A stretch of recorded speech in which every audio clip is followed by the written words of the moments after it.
Znelo od pani Zgodavovej, je dôležité, je to o budúcnosti. Musíme si nastaviť budúcnosť.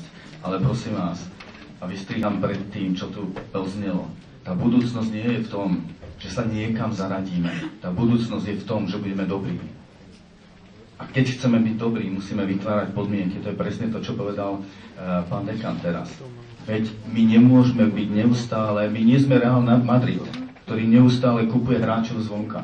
My musíme sami generovať pedagógov, pracovníkov s najvyššou kvalifikáciou a čo najlepších. Lebo iba to nám zabezpečí v dlhodobom horizonte naozaj vysokú kvalitu. Aj to, čo tu padlo, že chceme byť univerzitári, chceme byť dobrí, že chceme, aby sa o nás vedelo. Ale tým najvýznamnejším, najdôležitejším predpokladom je vytvárať podmienky. Vedenie univerzity, vedenia fakult, katedry musia vytvárať podmienky. Aby tí ľudia, ktorí tu sú, etablovaní, ktorí chcú tu ostať, nie tí, ktorí sú tu na týždeň, na mesiac, na rok, ktorí prídu od niekiaľ a zase odídu. Táto generovanie musí byť na nás tak, ako na univerzitách, ktorým dneska sa hovorí kamenné.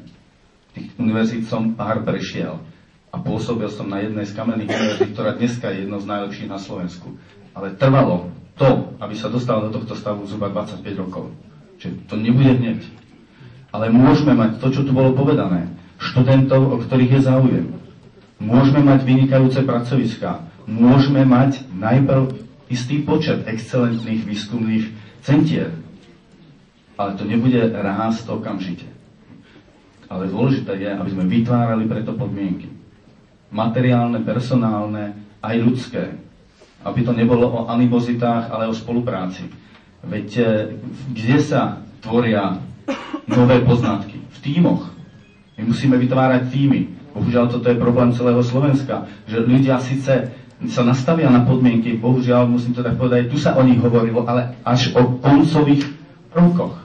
Koľko publikácií, aká univerzita, aké písmeno. Ale za tým je to, aký sme. My musíme byť dobrí, musíme chcieť byť dobrí.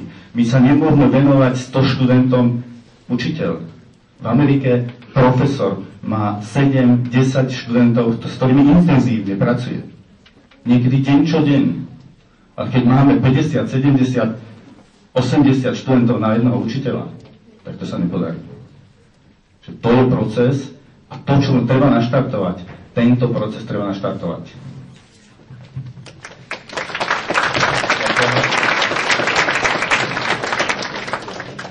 Dobrý deň, som študentka fakulty zdravotníctva